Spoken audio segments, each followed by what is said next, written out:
I'm currently running a giveaway over on my Twitter for some special emblems that Bungie sent my way. Feel free to check the description and click that link to enter, and maybe follow while you're over there. Thanks, guys. Welcome back to another episode of the most popular series. For those new to the channel, every single season I make a video with the help of Destiny Tracker to compile a list of the most popular weapons being used right now in PvE. While going over this list, I talk about why their usage rates are so high, what their best perks are if they're legendary, and of course how to get them if you're a newer player and would like to use them as well. Keep in mind that this is not a list of the best weapons in the game, but it's safe to assume most of the weapons on this list are pretty damn good. And if you'd like to see a best weapons list specifically from Lightfall, check out this video that I made, link in the description. Anyways, enough dilly-dally, like the video and subscribe to the channel if you'd like to see more PvE content here in Destiny 2, and let's jump into this. Kicking off today's video, we start with a weapon with a bigger legacy than most others could ever dream of having. Number 15, Gjallarhorn, last season's ranking, number 11. This rocket comes from the Grasp of Avarice dungeon, and in a fireteam setting, you only ever need one at a time to benefit the whole squad with Wolfpack rounds, which I feel plays into it not being higher on today's list. With the recent linear fusion rifle nerf, rocket launchers have been flung straight to the top of the DPS meta, and Gjallarhorn is the glue that holds everything together for that strategy. Of course, it also has its uses for solo play when facing large crowds of enemies or beefier targets, and even serves as an excellent option inside Solar Surge Nightfalls. Despite all odds, Gjallarhorn further cements its legacy as a mainstay in the Destiny franchise by yet again making it onto the list with the Lightfall expansion. Number 14, 𝗏𝗏𝗄𝗏, last season's ranking, number 4. Yeah, I think we all saw this one coming. Speaking of the linear nerf from earlier, many linear fusions have had a very sudden fall from grace now that they've had a fairly decent reduction made to their damage per shot. With it dropping 10 total spots from last season, we're seeing this the most with 𝗏𝗏, especially since it's always been the most RNG friendly linear to obtain, and therefore the one that most people have. You get it basically for free via an Enclave tutorial quest for crafting, so pretty much everyone and their mother had this bad boy. Nowadays, I still do find use for this weapon personally, as I run Clown Cartridge and Frenzy on mine, and I mainly utilize it for Void Surge activities since the Surge helps balance out the damage nerf. However, many other players would run this weapon inside of raid content almost exclusively back during last season, so that's why we're seeing such a drastic drop off with it today. Number 13, 𝗏𝗏𝗄𝗏𝗏, last season's ranking, number 8. Just like the 𝗏𝗏𝗄𝗏𝗏, we're seeing yet another fall from grace here with this machine gun, but not exactly for the same reason. You see, last season, 𝗏𝗏𝗄𝗏𝗏𝗏 was a brand new machine gun that was a bit better than expected due to a bug with volatile rounds. This caused the weapon to deal way more damage than it was supposed to, and combining that with a roll of 4th times and target lock just meant that you can melt away enemies with next to no effort and save on a bunch of ammo at the same time. So with that bug fixed, why has 𝗏𝗏𝗄𝗏𝗏 remained in the top 15?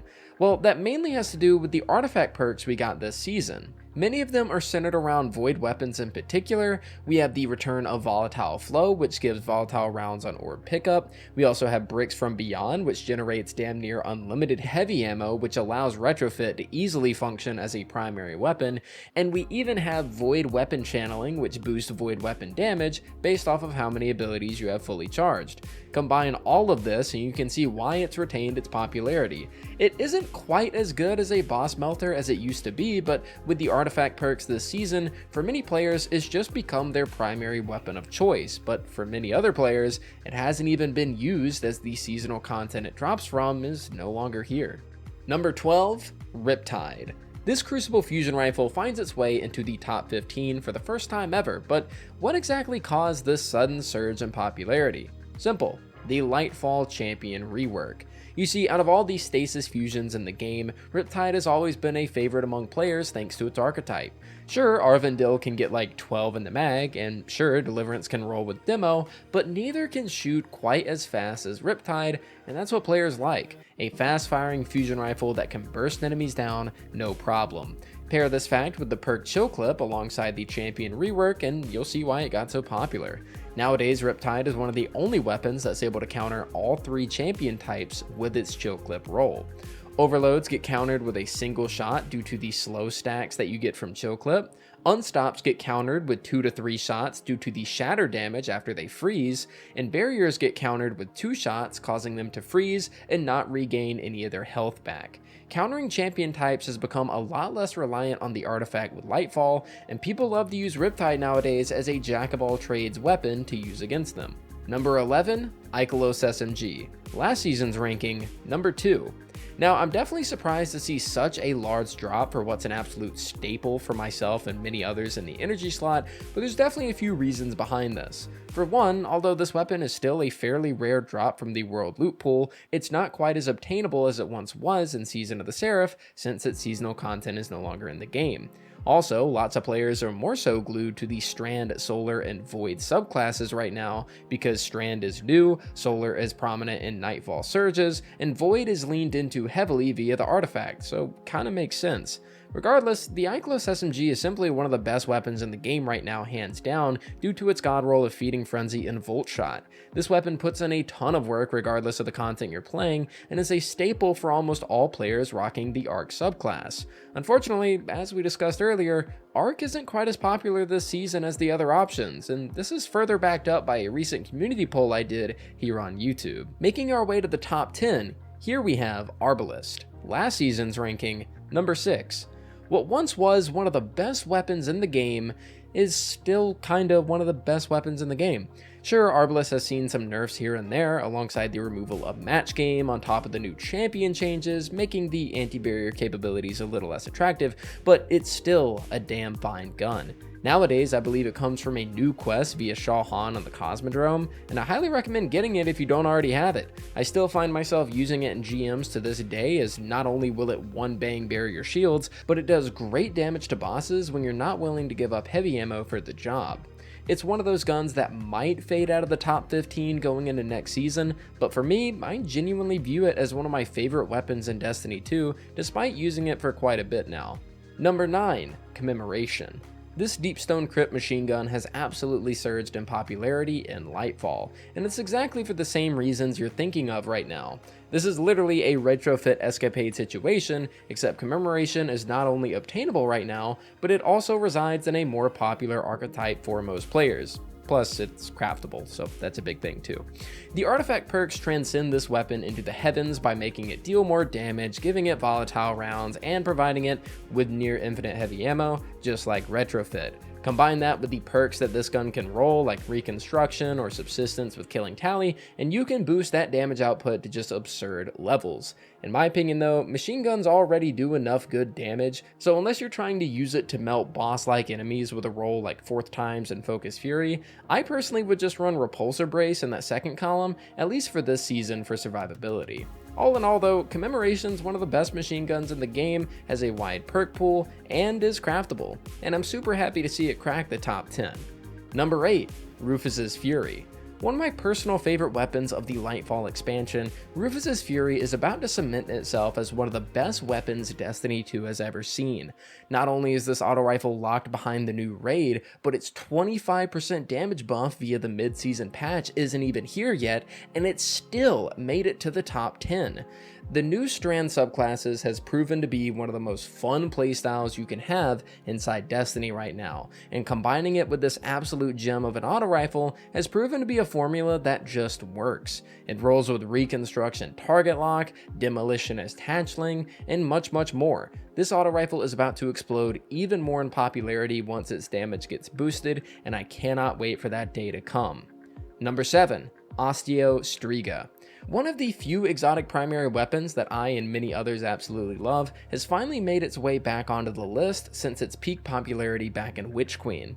Pretty much every player gets their hands on this weapon by playing the Witch Queen campaign, and it was super popular for a while, but that hype died down. Now here in Lightfall, we've seen resurgence with 𝗍𝗠𝗔𝗍𝗔, and it has Strand to thank for that one.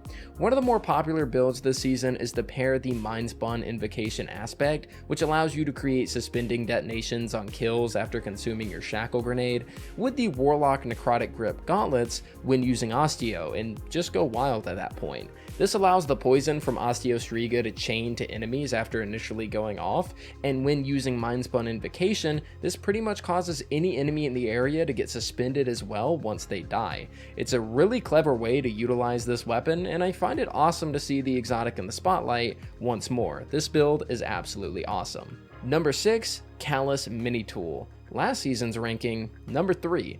In Lightfall, we are shown the sheer power of the 𝗚𝗚𝗏 as it yet again makes its way onto a most popular list. 𝗚𝗚𝗏 checks all the right boxes. It's craftable in a top tier archetype and gets really good perks such as Unrelenting combined with Incandescent.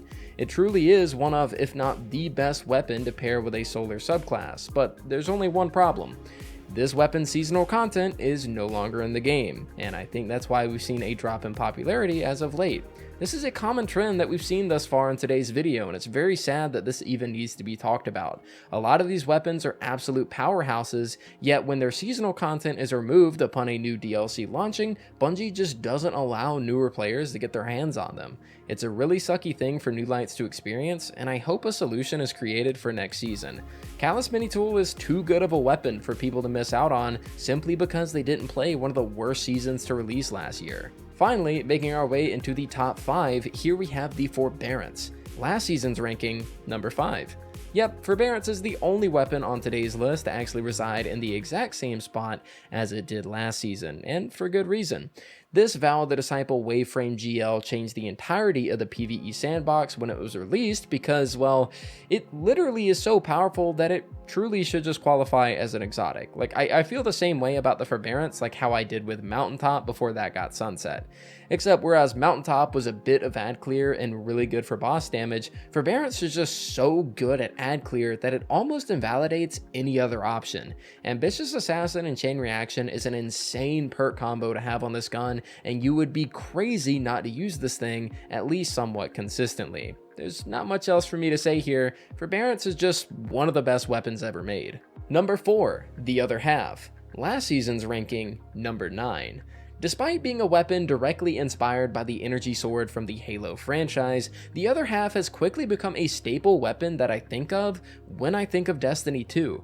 This might also be due to constantly seeing 𝗏𝗏𝗡𝗏𝗏's cat photoshops on Twitter every day, but I digress. Aside from Twitter kitties using this sword, pretty much everyone and their mother does too. It's basically the Witherhoard of the heavy slot.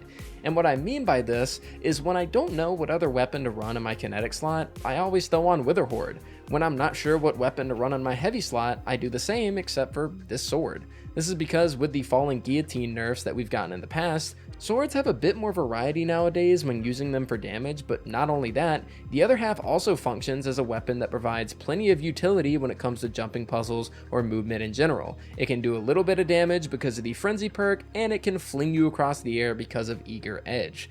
You only need one red border of this weapon to craft it at the Enclave, and with Dares of Eternity being around for so long, pretty much everyone now owns this once rare weapon. Number 3, Thunderlord.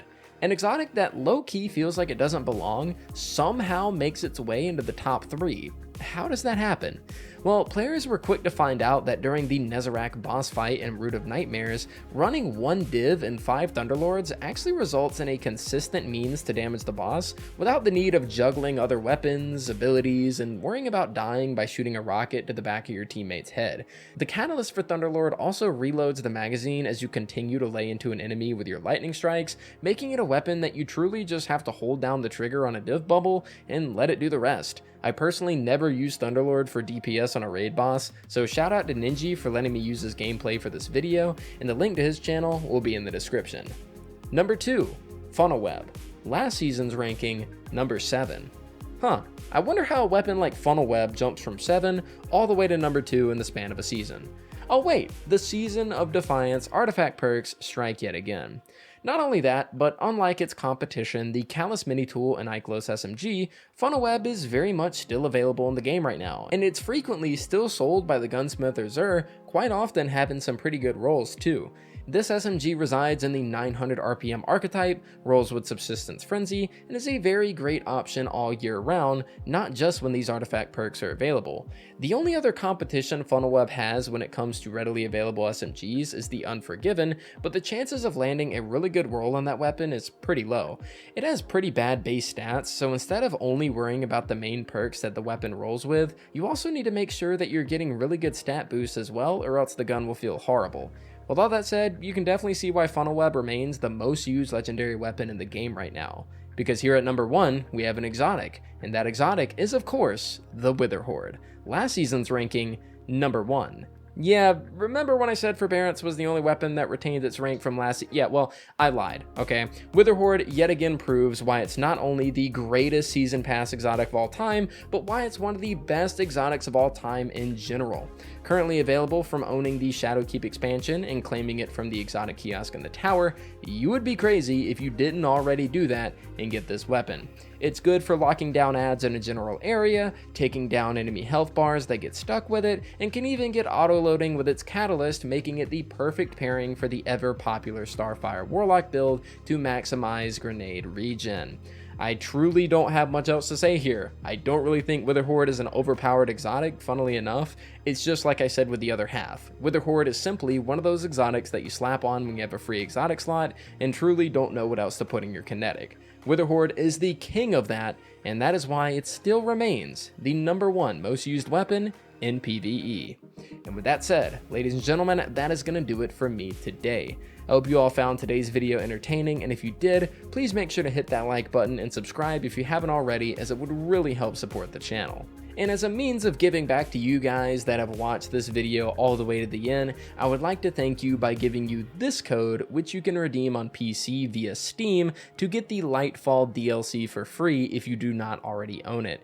This is a one-time use code, so apologies if it's already taken by the time you see this, but I'll be giving away 2 more of these in my next live stream here on YouTube, so stay tuned.